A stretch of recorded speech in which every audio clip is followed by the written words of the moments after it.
Hello dear learners, welcome to Righto academy. कैसे हैं आप सब? तो बच्चों, जैसा कि हमारा चैप्टर 3 चल रहा था which is metals and non metals, और इसमें हमने अब तक क्या पढ़ा था बच्चों? हमने मेटल्स एंड नॉन मेटल्स के बारे में ही पढ़ा था, उनके डिफरेंसेस देखे थे और कुछ रिएक्शंस देखी थी हमने मेटल्स और नॉन मेटल्स की। ठीक है बच्चों, अब हम इस चैप्टर में थोड़ा आगे बढ़ते हैं और पढ़ते हैं किसके बारे में? आयनिक कंपाउंड के बारे में। बट उससे पहले आपको क्या पढ़ना है बच्चों? उससे पहले आपको पढ़ना है इलेक्ट्रॉनिक कॉन्फ़िगरेशन के बारे में, कुछ एलिमेंट्स के बारे में। क्यों? ताकि आपको पता चल पाए कि आयनिक कंपाउंड बेसिकली फ़ॉर्म कैसे होते हैं। तो बच्चों देखते हैं हम यहाँ पे, देखो यहाँ पे अगर आप देखोगे बच्चों, तो यहाँ पे हमारे पास क्या है? वी हैव हियर, यहाँ पे हमारे पास नोबल गैसेस लिखी है, ठीक है? नोबल गैसेस कौन-सी होती हैं बच्चों? जो हमारी ऐसे पीरियोडिक टेबल होती है, राइट? पीरियोडिक टेबल होती है इस तरीके से। तो हमारे यहाँ पे जो सबसे लास्ट ग्रुप जो होता है 18th ग्रुप जो हमारे पास होता है बच्चों, वो क्या होता है? हमारा नोबल गैस का होता है। और नोबल गैसेस क्या होती हैं? जिनका ऑक्टेट जो है कंप्लीट होता है। जैसे ऑक्टेट से क्या मतलब है? जैसे हमारे पास कितनी शेल्स होती हैं, जैसे मान लीजिए ये हमारे पास न्यूक्लियस है और इसके बाद हमारी शेल्स स्टार्ट हो जाती हैं, है ना बच्चों? तो क्या होता है कि हमारे पहली जो शेल होती है उसे हम के बोलते हैं, फिर एल बोलते हैं, फिर एम एन ऐसे करके वो बढ़ती चली जाती है। तो के में हमारे सबसे ज्यादा कितने, एट मोस्ट कितने इलेक्ट्रॉन आ सकते हैं? 2 इलेक्ट्रॉन्स आ सकते हैं, ठीक है बच्चों? देन हम जब एल पर जाते हैं तो एल पे हमारा एस आता है सब शेल, और पी आ जाता है। एस एस में हमारे पास केवल 2 इलेक्ट्रॉन्स आ सकते हैं, और यहाँ पे हमारे पास पी में कितने आ सकते हैं? ये ऑर्बिटल होते हैं बच्चों, और इसमें हमारे मैक्सिमम 6 इलेक्ट्रॉन आ सकते हैं। तो और इसमें 2 हो गए, तो टोटल कितने आ गए? यहाँ पे 8 आ गए। सिमिलरली हम जैसे ही और आगे बढ़ते चले जाते हैं, तो वहाँ पे क्या होता है? 18 और उससे ज़्यादा 32 ऐसे करके जो है नंबर इंक्रीज़ करने लगते हैं। तो यहाँ पे अगर हम देखें नोबल गैसेज़ को, अगर हम देखें तो हमारा जो के शेल होता है, उसमें मैक्सिमम 2 ही आ सकते हैं। तो यहाँ पे सब में 2 है, लाइक हीलियम में हमारा 2 है, तो it is what? Noble gas होती है, हमारी पहली नोबल गैस होती है पीरियोडिक टेबल में। ठीक है बच्चों? देन अगर हम एल को देखें तो हम देख रहे हैं नियॉन। नियॉन हम में हमारे 8 हैं, तो वो भी हमारा क्या है? फुल्ली फिल्ड है। देन मूविंग टू आर्गन, तो आर्गन में भी हमारे पास क्या है बच्चों? हमारे पास एम में जो है 8 होते हैं, तो वो भी क्या होता है? फुल्ली फिल्ड होता है। ठीक है? फुल्ली फिल्ड यहाँ पे से किस सेंस में बोला गया है बच्चों? एस में 2 हो गए और पी में 6 हो गए। तो यहाँ पे एस के भी फुल हैं और पी के भी फुल हैं, तो it is what? Fully filled. ठीक है बच्चों? तो यहाँ पे ये क्या है? These also are noble gases. अब हमने क्या करा? हमने मूव करा इस एरिया में। किस एरिया में बच्चों? यहाँ पे। अब यहाँ पे हमारे क्या होते हैं? यहाँ पे हमारे मेटल्स होते हैं, और मेटल्स हमारे पास क्या होती है? +1 और +2 ऑक्सीडेशन स्टेट होता है। ये मैंने कल भी डिस्कस करा था। तो अब हम क्या करते हैं? हम कुछ एलिमेंट का यहाँ पे इलेक्ट्रॉनिक कॉन्फ़िगरेशन जो है देखते हैं। जैसे हमने यहाँ पे सोडियम का देखा, तो सोडियम का हमारे पास एटॉमिक नंबर होता है 11। अगर हम इसको इलेक्ट्रॉनिक कॉन्फ़िगरेशन लिखेंगे, तो हमारा के सब शेल में इसके 2 चले गए, एल में हमारे 8 चलेगा और एम में हमारा 1 गया। ठीक है? तो अगर हम सोडियम के बाद इसके नीचे आता है पोटेशियम, तो अगर हम सोडियम के बाद पोटेशियम को देखें, तो पोटेशियम में भी क्या है? एन में हमारे पास 1 ही लास्ट में होता है। तो बेसिकली होता क्या है बच्चों, कि ये जो मेटल्स होते हैं, देखो मैंने यहाँ पे इनकी ऑक्सीडेशन स्टेट +1 और +2 क्यों लिखी? क्योंकि जितने भी हमारे पास जो एलिमेंट्स होते हैं, उनकी टेंडेंसी होती है कि वो अचीव करें एक स्टेबल स्टेट, स्टेबल कॉन्फ़िगरेशन, जो कि हमारा किसका होता है? नोबल गैसेस का होता है, which is fully filled electronic configuration. तो बच्चों हमारी जो केमिस्ट्री में ये सारे एलिमेंट्स हैं, ये उसी चीज़ को फ़ॉलो करते हैं। क्या करने के लिए? To achieve a stable electronic configuration, which electronic configuration? A fully filled electronic configuration. ठीक है बच्चों? तो उसे अचीव करने के लिए ये क्या करते हैं? जो इनका बाहर का ये एक इलेक्ट्रॉन है सोडियम का, पोटेशियम का, यानी ग्रुप 1 का, ये क्या करते हैं? इसको रिमूव कर देते हैं। जैसे ही ये इस एक इलेक्ट्रॉन को रिमूव करते हैं, इनके ऊपर +1 चार्ज आ जाता है। सिमिलरली अगर हम सेकंड ग्रुप की बात करें, जैसे मैग्नीशियम की मैं बात करूँ और कैल्शियम की मैं बात करूँ, तो आप इन दोनों में देख सकते हो, यहाँ पे हमारे पास लास्ट में 2 हैं। मैग्नीशियम में भी 2 इलेक्ट्रॉन है और कैल्शियम में भी हमारे पास 2 इलेक्ट्रॉन है। तो ये क्या करते हैं? ये 2 इलेक्ट्रॉन को निकालते हैं। सोडियम और पोटेशियम 1 इलेक्ट्रॉन को निकाल रहा था, क्योंकि 1 इलेक्ट्रॉन था। मैग्नीशियम और कैल्शियम 2 को निकालते हैं, क्योंकि लास्ट में उनके 2 इलेक्ट्रॉन हैं। क्यों ऐसा करते हैं? To achieve noble gas configuration. इसीलिए मैंने यहाँ पे पहले ग्रुप के लिए +1 ऑक्सीडेशन स्टेट लिखी थी, और मैग्नीशियम और कैल्शियम यानी सेकंड ग्रुप के लिए +2 ऑक्सीडेशन स्टेट लिखी थी। तो ये आपको मैंने क्या समझाया कि कैसे इनके ऊपर ये हमारी ऑक्सीडेशन स्टेट आती है +1 और +2 इनका क्या है इलेक्ट्रॉनिक कॉन्फ़िगरेशन यूज़ करके। अब हम चलते हैं नॉन मेटल की तरफ। अब अगर मैं नॉन मेटल का एरिया आपको दिखाऊँ तो ये नोबल गैस से पहले जो ये वाला एरिया होता है बच्चों, यहाँ पे इतने सारे ग्रुप जो आते हैं ये सारे किसके होते हैं, हमारे नॉन मेटल के होते हैं। नॉन मेटल में हमारे पास क्या-क्या हो गया, nitrogen, oxygen, fluorine, phosphorus, sulphur and chlorine. अच्छा, अगर मैं ग्रुप की बात करूँ तो हमारा नाइट्रोजन और फास्फोरस एक ग्रुप का होता है, ऑक्सीजन और सल्फर एक ग्रुप का होता है। तो इस और फ्लोरीन और क्लोरीन एक ग्रुप का होता है। तो इससे क्या होता है कि आप लोग इनके जो है लास्ट इलेक्ट्रॉन अच्छे से समझ पाओगे। जैसे अगर मैं नाइट्रोजन की बात करूँ तो यहाँ पे 5 है। ऐसे ही मैं अगर फास्फोरस की बात करूँ तो यहाँ पर भी 5 है। अब इनकी टेंडेंसी क्या होती है बच्चों, देखो इसके पास 2 ऑप्शन है, या तो ये 5 गँवा दे, 5 इलेक्ट्रॉन गँवा दे या 3 गेन कर ले। तो कम कौन-सा है अमाउंट में? 3 कम है। तो ईज़ी इसके लिए क्या होगा, 3 को गेन कर लेना। तो इसलिए ये क्या करेगा, 3 को गेन करेगा और अपने ऊपर क्या कर लेगा, नेगेटिव चार्ज ले आएगा। जैसे कि अगर मैं आपको 1 वाले से किसी से 1 वाले से समझाती हूँ, ये तो 3 वाला हो गया। अगर हम बात करें फ्लोरीन या क्लोरीन की तो आप देखोगे यहाँ पे 7 है, ठीक है? 7 है, यानी कि 8 से केवल 1 कम। तो इनके पास 2 ऑप्शन है, या तो ये 7 गँवा दे या 1 को ले ले। तो आप बताओ इनमें से ईज़ी ऑप्शन क्या है? ईज़ी ऑप्शन है 1 को ले लेना। तो जब ये 1 को लेते हैं तो जितने लेते हैं इलेक्ट्रॉन उतना नेगेटिव चार्ज आ जाता है। अगर 2 लेंगे तो 2 नेगेटिव चार्ज आएगा, जैसे कि जैसे यहाँ पे मैंने +1 और +2 लिखा। जैसे मैग्नीशियम और कैल्शियम ने 2 इलेक्ट्रॉन गँवाए तो उनके ऊपर +2 आया। सिमिलरली जितने इलेक्ट्रॉन जो गँवाएगा उतना ही उसका ऑक्सीडेशन स्टेट होगा और जो जितने इलेक्ट्रॉन लेगा उतना ही उसके ऊपर नेगेटिव चार्ज आएगा। जैसे फ्लोरीन और क्लोरीन के ऊपर -1 आएगा, क्योंकि वो लोग एक-एक इलेक्ट्रॉन लेंगे। इनसे पहले वाला ग्रुप होता है ऑक्सीजन और सल्फर वाला। अब वहाँ पे यहाँ पे आप देखो, यहाँ पे ऑक्सीजन के लास्ट में 6 है, तो या तो वो 6 को गँवा दे या 2 को ले ले। 2 को लेना आसान है, तो जैसे ही वो 2 को लेगा तो उसके ऊपर क्या चार्ज आएगा, माइनस का 2 चार्ज आएगा। ठीक है बच्चों? अब ये सारी कहानी मैंने आपको क्यों समझाई, मैं एक बार इसको पूरे को क्लियर कर देती हूँ। आप लोगों को समझाने के लिए, तो मैंने आपको ये सारी कहानी क्यों समझाई? हमारे पास है, एक हमारे पास Na है, ठीक है? जो हमारा कन्वर्ट हो चुका है Na पॉज़िटिव में, ठीक है बच्चों? एक हमारे पास Cl है जो हमारा किस में कन्वर्ट हो चुका है, Cl नेगेटिव में। कैसे कन्वर्ट हुआ मैंने अभी आपको बताया। अब होता क्या है बच्चों कि ये Na पॉज़िटिव और Cl नेगेटिव क्या बन चुके हैं, पॉज़िटिव और नेगेटिव। और फिज़िक्स में हमने क्या पढ़ा है कि opposite charge attract each other. तो ये दोनों क्या है, ये Na प्लस और Cl नेगेटिव एक दूसरे को अट्रैक्ट करेंगे बहुत ज़्यादा, और वो जो फ़ोर्स है जो इन दोनों को अट्रैक्ट करेगी due to their charges is electrostatic force which is very strong. तो ये दोनों इस स्ट्रॉन्ग फ़ोर्स की वजह से मिलके कंपाउंड बना लेते हैं which is known as ionic compound.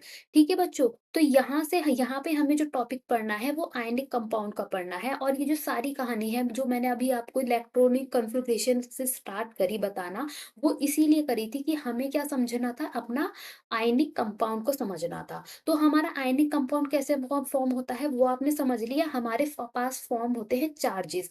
Charges कैसे फॉर्म होते हैं, जो भी आपके पास आयनिक कंपाउंड होता है ना बच्चों, उसमें आपके पास एक एलिमेंट ऐसा होगा जो इलेक्ट्रॉन डोनेट कर रहा होगा, और एक एलिमेंट ऐसा होगा जो इलेक्ट्रॉन को गेन कर रहा होगा। यानी कि यहाँ पे क्या हुआ बेसिकली, Na ने जो इलेक्ट्रॉन लूज करा, Cl ने उस इलेक्ट्रॉन को गेन कर लिया। ठीक है? अगर मैं आपको किसी और दूसरे कंपाउंड की बात करूँ तो मान लीजिए हम ले लेते हैं MgCl2। हमने Cl2 क्यों लिया? क्योंकि Mg के ऊपर कितना चार्ज होता है, +2, अभी मैंने इससे पहले बताया था, और Cl के ऊपर कितना होता है, -1। अब +2 को -1 को बैलेंस आउट करना है तो 1 को 2 से मल्टीप्लाई तो करनी पड़ेगी ना, तो वो -2 होगा तब जाके ये दोनों बराबर होंगे ना, +2 = -2, है ना? तो इसी वजह से हम Cl के नीचे यहाँ 2 लिख देते हैं, ठीक है? तो यहाँ पे क्या होता है कि अब Mg ने अपने 2 इलेक्ट्रॉन गँवाए। अगर Mg ने अपने 2 इलेक्ट्रॉन गँवाए जो कि वो Mg+2 में है, और Cl ने उन को गेन कर लिया, पर वहाँ पे क्या है, 2 Cl हो जाते हैं, तो वो एक Cl ने 1 इलेक्ट्रॉन ले लिया और एक Cl ने 1 इलेक्ट्रॉन ले लिया। इस तरीके से यहाँ पे हमारे पास 2 इलेक्ट्रॉन होते हैं नीचे, ठीक है? तो ये हमारे पास क्या होते हैं, ये हमारे पास होते हैं आयनिक कंपाउंड। अब थोड़ा-सा हम इनको और देख लेते हैं, तो हम ये देखते हैं फॉर्मेशन ऑफ आयनिक कंपाउंड कैसे होती है बच्चों। तो यहाँ पे क्या लिखा है, ionic compound form as a result of transfer of electron. क्या है, ट्रांसफर ऑफ इलेक्ट्रॉन। वहाँ पे भी क्या था, ट्रांसफर ऑफ इलेक्ट्रॉन बताया था। जैसे कि यहाँ पे आप देख सकते हैं NaCl है। अब Na का एक इलेक्ट्रॉन गया तो वो Na+ बन गया और उसी इलेक्ट्रॉन को Cl ने गेन कर लिया, वो Cl नेगेटिव बन गया। अब ये दोनों आपस में इलेक्ट्रोस्टैटिक फ़ोर्स की अट्रैक्शन की वजह से मिलकर जो कंपाउंड बनाएँगे वो आयनिक कंपाउंड बनेगा और वो बहुत ज़्यादा स्ट्रॉन्ग कंपाउंड बनता है as compare to covalent compound. क्यों? क्योंकि उनके बीच में क्या लग रही होती है, इलेक्ट्रोस्टैटिक फोर्स ऑफ अट्रैक्शन लग रही होती है, which is very strong force. Similarly आप ये वाला नीचे कंपाउंड देख सकते हो मैग्नीशियम ऑक्साइड का, हमारे पास यहाँ पे Mg+2 में होता है और ऑक्सीजन -2 में होता है, तो ये भी हमारे पास क्या है, एक आयनिक कंपाउंड है। नीचे हम एक और एग्जांपल देख सकते हैं CaCl2 का, और इससे पहले मैंने आपको एक MgCl2 का भी एग्जांपल बताया था। तो this is how we form ionic compound. अब हमें थोड़ा आयनिक कंपाउंड के बारे में पढ़ना है। So let's study about properties of ionic compound. तो यहाँ पे हमने इससे पहले क्या था, मेटल और नॉन मेटल की प्रॉपर्टीज देखी थी। अब हम यहाँ पे क्या देख रहे हैं, आयनिक कंपाउंड की प्रॉपर्टीज। तो let's read some common properties result from strong force. Strong force कौन सी, इलेक्ट्रोस्टैटिक फोर्स जो होती है, of attraction holding the basic unit together. ठीक है, अब इनकी प्रॉपर्टीज क्या होती है बच्चों की, पहली तो ये कि इनका हाई मेल्टिंग पॉइंट होता है एंड बॉइलिंग पॉइंट होता है। इनका बहुत ज्यादा क्या होता है, हाई मेल्टिंग और बॉइलिंग पॉइंट होता है। दूसरा, ये हार्ड होते हैं बट ब्रिटल सब्सटेंस। ब्रिटल मतलब क्या होता है बच्चों, जो हमारे टूट जाते हैं, जैसे कांच का सब्सटेंस, कांच हमारा टूट जाता है। ठीक है, तो वो क्या होते हैं, वही बोला गया है कि ये हार्ड होते हैं बट ब्रिटल होते हैं। वहीं हमने मेटल के बारे में एक चीज पढ़ी थी कि वो हार्ड होते हैं बट नॉन ब्रिटल होते हैं, यानी कि वो उस तरीके से गिर के टूट कर गिर बिखरते नहीं है, टूटते नहीं है। बट आयनिक कंपाउंड क्या होते हैं, वो हार्ड होते हैं बट ब्रिटल होते हैं। तो दिस इज ये लाइन बहुत ज़्यादा इम्पोर्टेंट है, क्योंकि हो सकता है कि ये लाइन आप मेटल वाले में लिख कर आ जाओ, तो इस चीज़ का आपको ध्यान रखना है कि मेटल हार्ड होते हैं but they are non brittle, और आयनिक कंपाउंड जो होते हैं वो हार्ड के साथ साथ ब्रिटल भी होते हैं। Third, we have do not conduct electricity in solid form. ये सॉलिड फॉर्म में इलेक्ट्रिसिटी नहीं कंडक्ट करते हैं, ये कंडक्ट करते हैं मॉल्टन स्टेट में। क्यों मॉल्टन स्टेट में, इनके पास क्या होता है, फ्री इलेक्ट्रॉन आ जाता है, जो हमारा क्या होता है, इलेक्ट्रिसिटी के लिए हमारे पास चार्ज पार्टिकल होना चाहिए, और वो चार्ज पार्टिकल आयनिक कंपाउंड में कब आता है, मॉल्टन स्टेट में आता है, सॉलिड स्टेट में नहीं आता। सॉलिड स्टेट में ये आपस में जुड़े हुए होते हैं स्ट्रॉन्ग फोर्स की वजह से, जिसकी वजह से वहां पे उस टाइम उनके पास क्या होता है, कोई भी फ्री इलेक्ट्रॉन नहीं होता। बट जब वो मॉल्टन स्टेट में आ जाते हैं तो उनके पास जो है फ्री इलेक्ट्रॉन आ जाता है, जिसकी वजह से वो इलेक्ट्रिसिटी कंडक्ट करते हैं। ठीक है, we have many many dissolve in water and conduct electricity, यानी कि वो वाटर में डिज़ोल्व हो जाते हैं, और फिर क्या है, कुछ अदर्स डू नॉट डिज़ोल्व, तो कुछ उसमें डिज़ोल्व हो जाते हैं। अदर यानी कि एक होता है हमारे पास पोलर और नॉन पोलर। तो पोलर हमारे पास क्या होता है, वाटर में हो जाता है, और नॉन पोलर वाटर में नहीं होगी, नॉन पोलर में ही होता है। तो यहाँ पे कुछ इस तरीके से, तो ये सारी हमने क्या देखी बच्चों, आयनिक कंपाउंड की हमने प्रॉपर्टीज देखी। तो आयनिक कंपाउंड का जो है टॉपिक वो इतना ही है। आयनिक कंपाउंड आपको पढ़ना था कि वो क्या होते हैं और क्या उनकी प्रॉपर्टीज होती हैं। ठीक है बच्चों, अब हम आगे चलते हैं, हम अपना नेक्स्ट टॉपिक पढ़ते हैं, which is accordance of metal and non metal. ठीक है, अब हमारे पास क्या होता है, वही बात, हमारे पास ये जो पीरियोडिक टेबल होती है इतनी बड़ी, यहाँ पे क्या होता है बच्चों की, यहाँ पे हमारे पास होते हैं 92 नेचुरली अकरिंग एलिमेंट होते हैं, जिसमें से हमारे पास 70 होते हैं मेटल और 22 होते हैं नॉन मेटल। तो हमारे पास टोटल नेचुरली अकरिंग कितने हुए, 90 हुए, इसमें से 70 हुए हमारे पास क्या, मेटल, और हमारे पास 22 हुए नॉन मेटल। टोटल मिला के ये हमारे पास कितने क्या होता है, ये नेचुरली अकरिंग एलिमेंट होते हैं, जो नेचुरली अकर करते हैं। ठीक है, अब मेटल और नॉन मेटल के अलावा हमारे पास एक तीसरी चीज भी होती है, क्या होती है, वो होती है हमारे पास मेटलॉइड्स, जो हमारे पास क्या आती है, कॉमन प्रॉपर्टी शोज करती है, किसकी, मेटल की और नॉन मेटल की। अब हमारे पास सेकंड पॉइंट क्या आता है कि only some metal like gold, silver and platinum etcetera are found in free state. ये चीज मैंने आपको पहले भी बताई थी कि आपने जो रिएक्टिविटी सीरीज देखी होगी वहां पर थी कि हमारा जो है गोल्ड, सिल्वर और प्लेटिनम की सबसे लो जो है रिएक्टिविटी होती है, रिएक्टिविटी सीरीज में हमने देखा था। तो ये एलिमेंट जो है बच्चों अपने ही जो है एलिमेंटल फॉर्म में मिल जाते हैं, क्योंकि ये ज्यादा रिएक्ट नहीं करते, तो ये किसी के साथ रिएक्ट करके कुछ कंपाउंड वम्पाउंड नहीं बनाते, जैसे हैं वैसे मिल मिल जाते हैं, बट मोस्ट ऑफ मेटल हमारे पास क्या होते हैं, कंबाइंड स्टेट में मिलते हैं। कंबाइंड स्टेट कैसे, जैसे वो ऑक्साइड में मिल गए, सल्फाइड में मिल गए, कार्बोनेट में मिल गए, सिलिकेट में मिल गए और एक्स्ट्रा मतलब और भी कंपाउंड में मिल गए। ठीक है, तो अब हमारे पास होता क्या है कि some non metal found in free state like helium, neon, argon and some are found in free and combined state like sulphur, phosphorus. तो ये भी मतलब वही चीज थी कि कुछ एलिमेंट हमारे एलिमेंटल फॉर्म में मिल जाते हैं, बट कुछ जो है वो हमारे कंबाइंड फॉर्म में मिलते हैं। अब होता क्या है बच्चों, यहाँ पे हमें निकालने होते हैं इन मेटल को प्योर फॉर्म में, यानी हमको क्या चाहिए, हमको ये प्योर फॉर्म में चाहिए मेटल।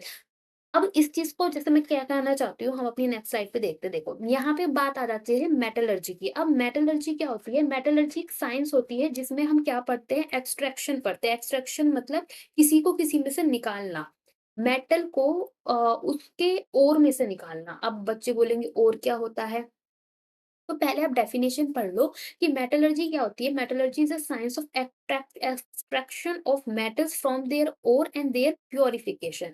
हमारे पास मेटल को उसके ओर से निकालना और उसका प्योरिफिकेशन करना ही मेटलर्जी होता है। अब बात आती है और क्या होता है। और से पहले आप समझो मिनरल्स क्या होता है। ठीक है, मिनरल्स हमारे पास क्या होते हैं बच्चों, नेचुरली अकरिंग सब्सटेंस होते हैं जो हमारे कंटेन करते हैं क्या, एक या एक से ज्यादा एलिमेंट अपने अंदर।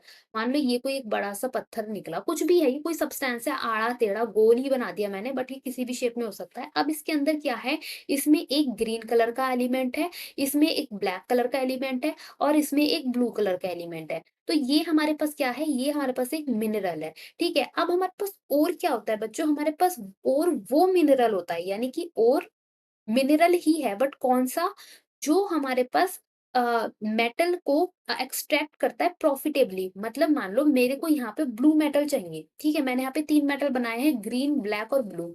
अब मेरे पास यहाँ पे 2 मिनरल है, इसे भी मैं रेड से ड्रॉ करती हूँ, ताकि अब मेरे पास यहाँ पे 2 मिनरल है, सेम साइज़।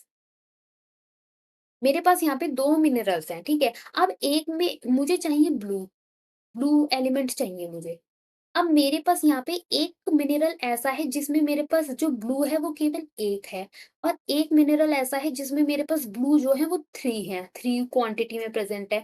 तो इन दोनों में से कौन-सा मिनरल कहलाएगा और कौन-सा और कहलाएगा? तो बच्चों ये दोनों ही है तो मिनरल, दोनों ही मिनरल है, बट ये वाला जो है हमारा जिसमें हमें 3 ब्लू मिल रहे हैं, ये हमारा और बन जाता है जब हमें कोई पर्टिकुलर एलिमेंट प्रॉफिटेबली किसी में से मिलता है, यानी हम उसे प्रॉफिटेबली एक्सट्रैक्ट कर सकते हैं। तो अगर मुझे ब्लू निकालना है और मेरे को ये मिल गई, ये वाला मिनरल मिल गया, तो ये मेरा और बन जाएगा। क्यों? क्योंकि मेरे को इसमें से ब्लू एलिमेंट जो है प्रॉफिटेबली मिल रहा है। That's why it is mineral and it is ore. तो मुझे उम्मीद है कि अब आपको मिनरल और ओर का जो है डिफरेंस समझ में आ गया होगा। अब हमारे पास क्या है बच्चों, यहाँ से स्टार्ट होता है हमारा मेटलर्जिकल प्रोसेस, यानी वो प्रोसेस जिसमें हमें इन मेटल्स को प्योर फॉर्म में निकालना होता है। हमारे पास कुछ ऐसे मेथड्स होते हैं जिनको यूज करके हम मेटल्स को प्योर फॉर्म में निकालते हैं। जैसे मान लो कि अब मेरे पास ये मिनरल है, फर्स्ट वाला मिनरल है, अब मुझे इसमें से ब्लू को निकालना है। तो हमारे पास कैसे कैसे मेथड्स होते हैं जिनकी हेल्प से मैं यहाँ पे ब्लू को अलग निकाल लूं, ब्लैक को अलग निकाल लूं और ग्रीन को अलग निकाल लूं। उन्हीं प्रोसेस को हम क्या बोलते हैं, मेटलर्जिकल प्रोसेस बोलते हैं। और वैसे तो उन्हें उसको बेसिकली हम क्या बोलते हैं, मेजरली कंसंट्रेशन ऑफ ओर बोलते हैं, यानी ओर का कंसंट्रेट करना, यानी बेसिकली हमें आप उसको प्योरीफाई करना ही सिंपली ये चीज है। अब इसकी बात आगे बढ़ने से पहले आपको एक टर्म के बारे में जानना है, वो है हमारे पास क्या होता है, गॉज, जिसे हम क्या कहते हैं, गॉज। तो ये गॉज क्या होता है बच्चों, इसे ये इम्प्योरिटी होता है, साइंस की टर्म में बस इसे गॉज बोल दिया गया है। अगर हम नॉर्मल लैंग्वेज में बात करें तो it is nothing but impurity. Impurity यानी गंदगी।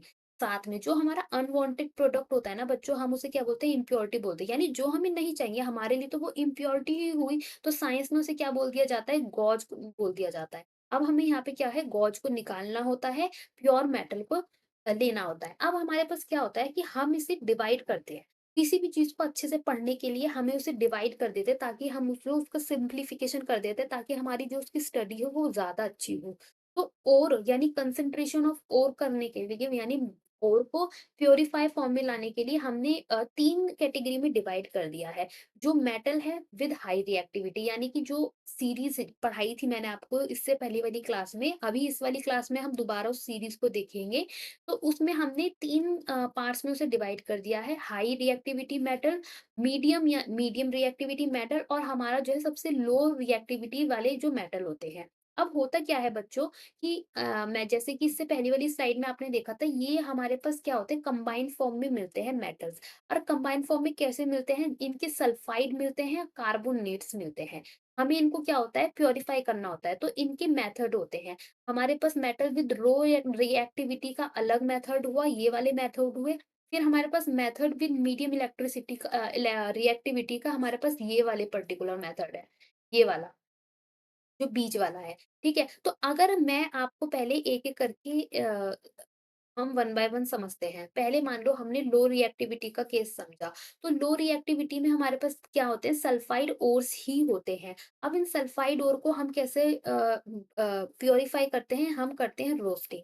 अभी रोस्टिंग क्या होता है वो मैं आगे पढ़ाऊँगी। तो यहाँ पे हमारे पास लो रिएक्टिविटी का बस इतना ही है कि वो हमारे पास क्या है, सल्फाइड ओर होते हैं बेसिकली, और उनको हम प्यूरिफाई करते हैं रोस्टिंग से। अब अगर हम बात करें मीडियम रिएक्टिविटी की, तो यहाँ पे हमारे पास 2 तरीके के ओर्स हमें देखने को मिलते हैं। पहला हमें कार्बोनेट मिलता है, कार्बोनेट का फ़ॉर्मूला होता है हमारे पास CO3, और हमारे पास सल्फाइड का फ़ॉर्मूला होता है S नेगेटिव।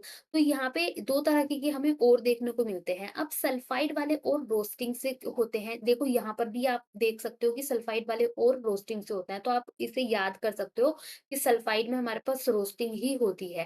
कार्बोनेट में होता है कैल्सिनेशन। अब इसको याद करने की ट्रिक बहुत ईज़ी है। C for carbonate and C for calcination, ये याद आप कर सकते हो कि जो कार्बोनेट है वो कैसे प्यूरिफाई होते हैं, कैल्सिनेशन से होते हैं।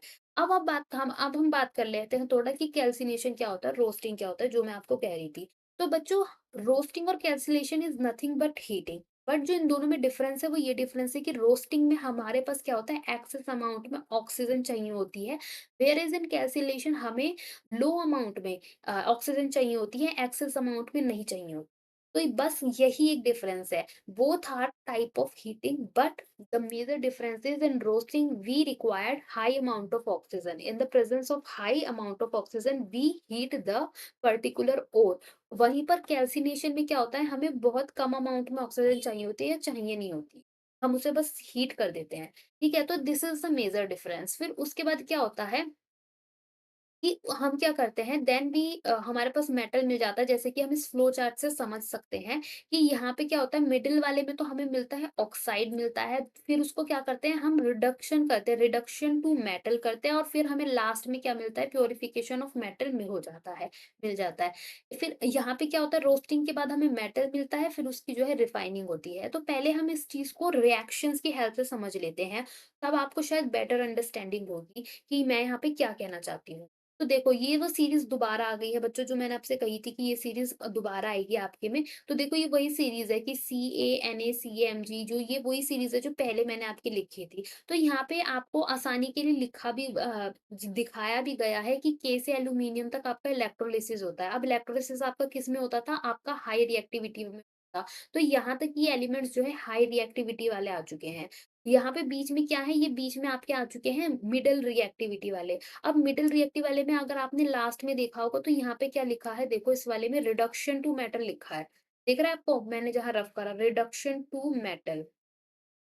तो बस यही चीज़ को यहाँ पे क्या लिखा है, रिडक्शन यूजिंग कार्बन। तो यहाँ पे जो रिडक्शन होता है वो किसे यूज़ करके होता है, कार्बन को यूज़ करके होता है।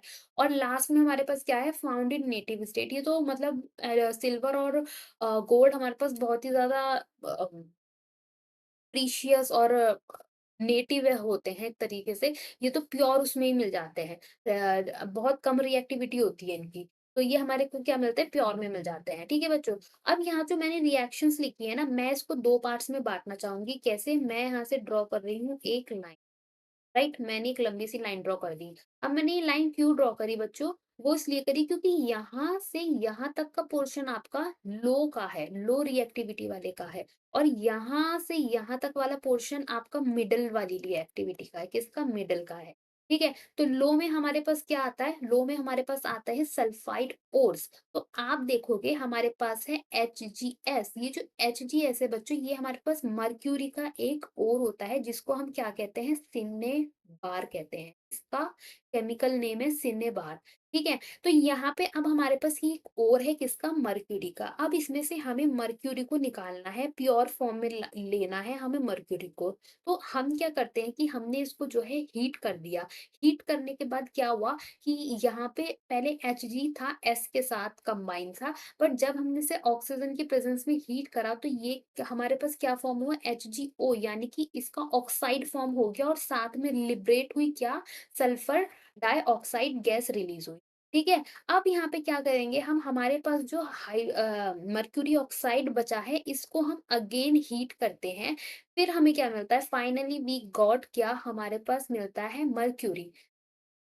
लिक्विड फॉर्म में, यहाँ पे एल लिखा है, प्लस में हमारे पास क्या है? ऑक्सीजन रिलीज होती है। तो ये क्या है? This is how low reactivity में हमारे पास जो है रोस्टिंग यहाँ पे हुई है बच्चों। रोस्टिंग लिखा था ना, अब रोस्टिंग कब होती है? जब आपको एक्सेस ऑफ ऑक्सीजन चाहिए होती है। अब पहली वाली उसमें आप देखो कि आपका ऑक्सीजन एक्सेस में ली गई है, यानी आपकी हीटिंग तो हुई है। देखो, normal heating is this heat, but अगर आपका अलग से ओ लिख दिया जाए तो इट मीन्स कि आपको एक्सेस ऑफ ऑक्सीजन दी गई है, which is the case of roasting. तो यहाँ पे क्या किया गया है? रोस्टिंग की गई है।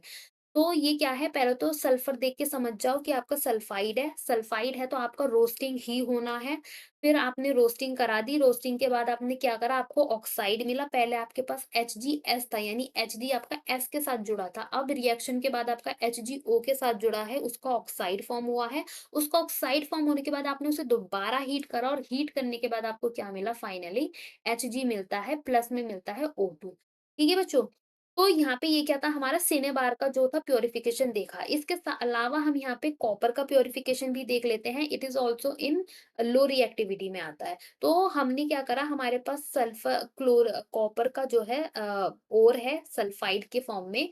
We have Cu2S। इसको भी हमने क्या करा? रोस्ट करा। रोस्ट मतलब क्या होता है? यहाँ पे देखो ओ आ गया, रोस्टिंग हो गया ना। Oxygen is in excess amount. तो यहाँ पे हमने इसको हीट करा तो फिर से क्या हुआ कि हमारा जो है सल्फर हट के ऑक्सीजन आ गया। तो यहाँ पे क्या हो गया? ये कॉपर का ऑक्साइड बन गया, लिबरेट हुई हमारे पास सल्फर डाइऑक्साइड। फिर हमारे पास क्या करता है कि ये जो अब ये रिएक्शन आपको याद करनी है। क्यों याद करनी है? क्योंकि पहली वाली रिएक्शन में तो आपका सिंपल ऑक्साइड जो है हीट होता है, बट यहाँ पे ऑक्साइड हीट के साथ साथ आपका फिर से जो है कॉपर सल्फाइड जो है अगेन रिएक्ट होता है साथ में। पहली वाली रिएक्शन में आपका केवल मर्क्यूरी ऑक्साइड हीट होता है। यहाँ पे इसके ऑक्साइड के अलावा आपका दोबारा वो रिएक्ट करता है, आपका पहला वाला कंपाउंड विच इज आपका क्या है? Copper sulphide. और फिर वो हीट करता है और हीट होने के बाद then we got what? Copper in pure form. और उसके साथ हमारे पास क्या लिबरेट होती है? SO2। देखो बच्चों, मुझे पता है कि जो बच्चे पहली बार पढ़ रहे होंगे उन्हें झंझट लग रही होगी, बट आपको याद करना ही पड़ेगा। इसीलिए मैं बहुत अच्छे से कोशिश कर रही हूँ आपको समझाने की कि यहाँ पे क्या हो रहा है, पहले किन किन के बीच में बॉन्ड था, रिएक्शन के बाद किसके बीच में बॉन्ड हो गया है। मैं आपको बीच में ट्रिक भी बताती रहती हूँ कि ताकि आप ज़्यादा प्रेशर ना लो और अच्छे से उन चीज़ों को याद कर पाओ। तो ट्रिक से याद करना इज़ लाइक वेरी ईज़ी। तो यू हैव टू, अगर आपको मेरी बताई हुई ट्रिक अच्छी नहीं लग रही तो अपनी कोई क्रिएट कर लो। बट ट्रिक से अगर आप चीज़ों को याद रखोगे तो it will very benefit, like बहुत ईज़ी हो जाएगा। तो यहाँ तक हमारा क्या था? लो रिएक्टिविटी हमने देखी। लो रिएक्टिविटी में हमारा ये वाला जो केस है ये हमने अपना जो है पूरा कर लिया एक तरीके से, इतना। ठीक है? इतना हमने जो है पूरा कर लिया।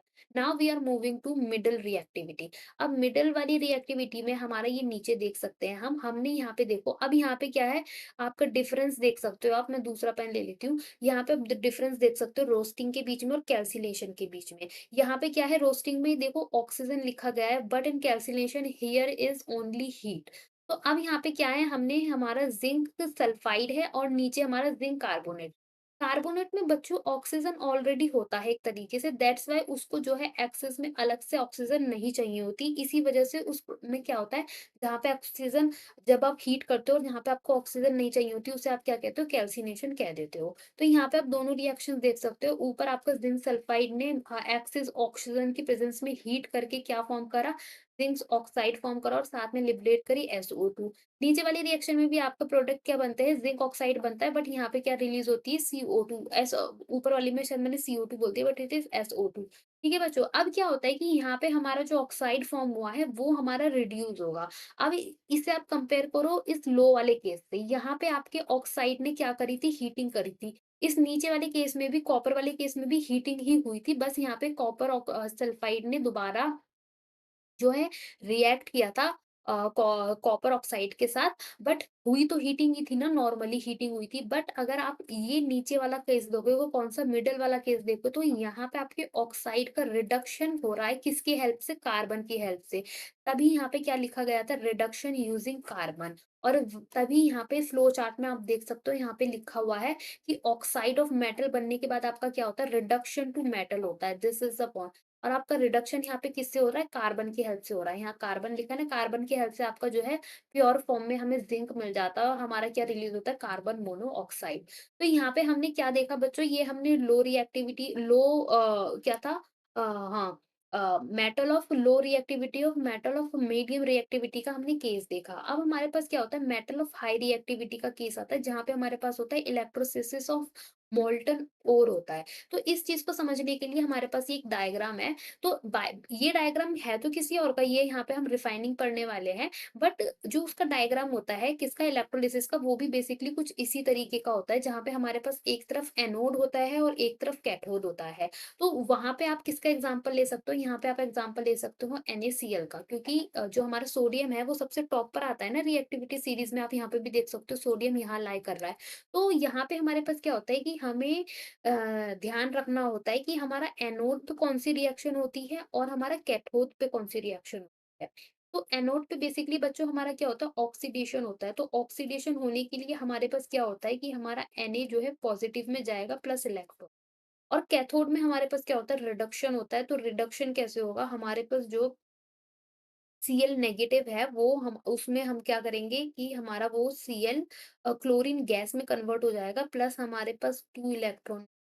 तो यहाँ पे कैथोड में हमारे पास लिबरेट होती है क्या, क्लोरीन गैस लिबरेट होती है, और एनोड में हमारे पास यहाँ पे क्या होता है, सोडियम आयन हमें मिलता है। तो इस तरीके से यहाँ पे क्या होता है, ये प्योरिफिकेशन होता है किसका, मेटल ऑफ हाई रिएक्टिविटी का। अब इन यहाँ पर आप देख रहे हो एक वर्ड रिफाइनिंग, यहाँ पे सबसे लास्ट में एक वर्ड लिखा है रिफाइनिंग। तो अब हमें यहाँ पे उसे समझना है कि रिफाइनिंग क्या होती है बच्चों।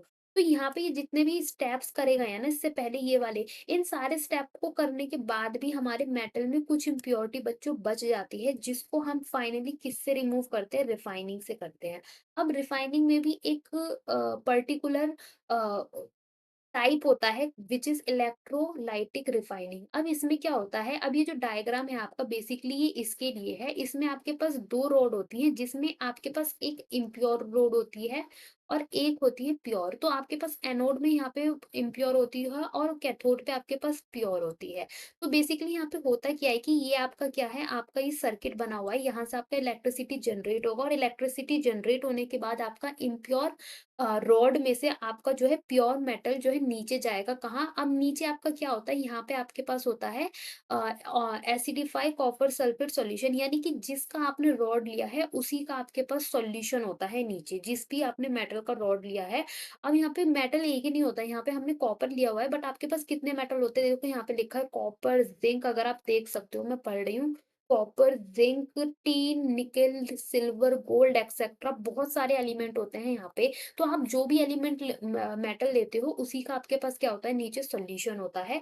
और आपका जो इम्प्योर, जैसे ही आप करंट इसमें से फ्लो करते हो, इलेक्ट्रिसिटी फ्लो होती है, तो इम्प्योर में से आपका प्योर जो है एलिमेंट वो आपका नीचे यहाँ सॉल्यूशन में आता है, और सॉल्यूशन में आने के बाद वो यहाँ पे बेसिकली कहाँ पे जब वो प्योर फॉर्म में आ जाता है तो वो आपका यहाँ कैथोड पे जमा होने लगता है। तो जो कैथोड है वो आपका थिक होता चला जाता है, और आपकी जो इम्प्योरिटी है वो यहाँ नीचे नीचे आके बैठ जाती है। यहाँ पे डायग्राम में दिखाया भी है, इम्प्योरिटी जो है एनोड मड, यानी कि यहाँ पे जो इसकी इम्प्योरिटी है, ये इम्प्योर है तो इसकी इम्प्योरिटी जो है वो यहाँ पे आके जो है इकट्ठी हो जाती है। तो इस तरीके से हमारा रिफाइनिंग में जो है प्योरिफिकेशन होता है लास्ट में।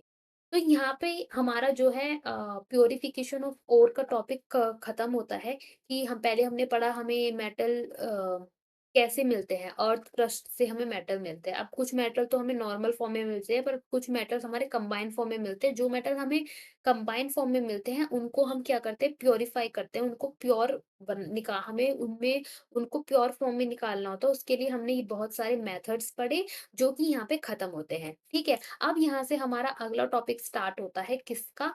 कोरोजन का। अब कोरोजन बच्चों, मैंने आपको इससे पहले आपके फर्स्ट चैप्टर में भी पढ़ाया था, केमिकल रिएक्शन वाले चैप्टर में भी, वहाँ हमने जो है कोरोजन की बात करी थी। तो अब यहाँ पे क्या है बच्चों, यहाँ पे आपके पास एक एक्टिविटी है। एक्टिविटी आपको क्यों? क्योंकि आपको पहले ये एक्टिविटी करनी है, तब आपको प्रैक्टिकलिटी में ज़्यादा समझ में आएगा कि कोरोजन हो कैसे रहा है। अब बेसिकली इसमें आप क्या करते हो, आपके पास 3 तो टेस्ट ट्यूब लेते हो आप, 3 टेस्ट ट्यूब लेते हो। अब पहली टेस्ट ट्यूब में ये जो नीचे आपने ले रखा है, ये आपके पास क्या होता है, कैल्शियम क्लोराइड, ये आपको होता है आपका CaCl2। ये Cl2 की खासियत क्या होती है बच्चों, ये एयर में से जितना भी मॉइस्चर है उसको एक्सट्रैक्ट कर लेता है, यानी उसे एक ड्राई एयर फॉर्म बना देता है, यानी एयर में इस उस टाइम फिर कोई मॉइस्चर नहीं होता। ये सारा मॉइस्चर उसमें से एक्सट्रैक्ट कर लेता है। तो ये जो हमारा पहला केस है बच्चों, यहाँ पे हमारे पास प्योर केवल एयर ही है। हमारे पास यहाँ पे मॉइस्चर नहीं है, no moisture, no water. Second case में हम यहाँ पे देख सकते हैं कि हमारा सेकंड केस दोनों एक जैसे लग रहे हैं, बट इसमें से कुछ होना ये चाहिए कि आपका ये जो कील है अ, आधी पानी में डूबी होनी चाहिए, ठीक है? और आधी हवा में होनी चाहिए। और थर्ड वाले केस में ये पूरी पानी में डूबी होनी चाहिए, राइट? अगर मैं कील को थोड़ा हाइलाइट करूँ, नहीं हाइ मतलब ब्लैक कलर से ब ड्रॉ कर दूँ, तो आपको ज़्यादा अच्छे से दिखेगा। और उसके बाद ये क्या है, मैं यहाँ पे पानी को दिखा रही हूँ ब्लू कलर से, और ब्लैक कलर से हमारे पास क्या है, ये कील है। एक ब्लैक कलर से हमारे पास क्या है, ये कील पड़ी है। तो हमारे पास सेकंड केस में क्या है बच्चों, हमारे पास सेकंड केस में जो कील है वो आधी पानी में है और आधी एयर में है। ये हमारे पास क्या है, ये एयर है, और ये हमारे पास क्या है, वाटर है नीचे, वाटर। तो सेकंड वाले केस में हमारी कील आधी पानी में है और आधी वाटर में है। थर्ड वाले केस में वो पूरी की पूरी वाटर में है। पूरी की पूरी डूबी हुई है, कहाँ, यहाँ से वो पूरी की पूरी पानी में डूबी हुई है। और फर्स्ट केस में हमारे पास कैल्शियम क्लोराइड ने सारा मॉइस्चर जो है एयर में से ले लिया, तो वहाँ पे क्या हो गया है, हमारे पास प्योर एयर प्रेज़ेंट है। तो इन तीनों केसेस को स्टडी करने के बाद हमें ये पाया गया, जो हमारा कोरोज़न होता है, जो हमारा रस्टिंग होती है आयरन के केस में। रस्टिंग क्या होती है, मैंने आपको पहले भी बताया था, जब हमारा लोहा होता है, कई सालों बाद जब आप देखने लगते हो तो उसको वो ब्राउनिश रेड सा पड़ने लगता है, उसकी और ऊपर से उसकी क्षमता भी कम हो जाती है। को जैसे वो जल रहा हो, जब वो जलता है ना बच्चों, तो उसकी कैपेसिटी भी कम होती जाती है। तो वो क्या होता है कि वो आपको बहुत टाइम के बाद पता चलता है। लाइक, और ऐसा क्यों होता है? क्योंकि वो समय के साथ-साथ रिएक्ट कर रहा होता है, किससे? एयर और मॉइस्चर से।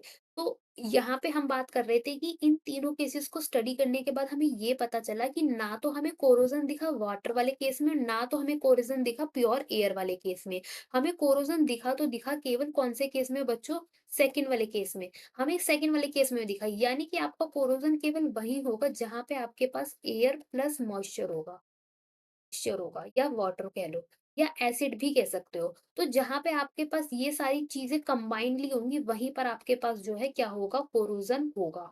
अदरवाइज़ आपका कोरोज़न नहीं होगा। ना तो आपके थर्ड वाले केस में कोरोज़न होता है, ना फर्स्ट वाले में, आपका केवल बीच वाले केस में कोरोज़न होता है। तो ये एक्टिविटी करने के बाद हमें पता चला कि कोरोज़न होने के लिए हमें क्या चीज़ चाहिए होती है, हमें दोनों ही चीज़ें चाहिए होती है, एयर भी चाहिए होती है और हमारे पास मॉइस्चर भी चाहिए होता है।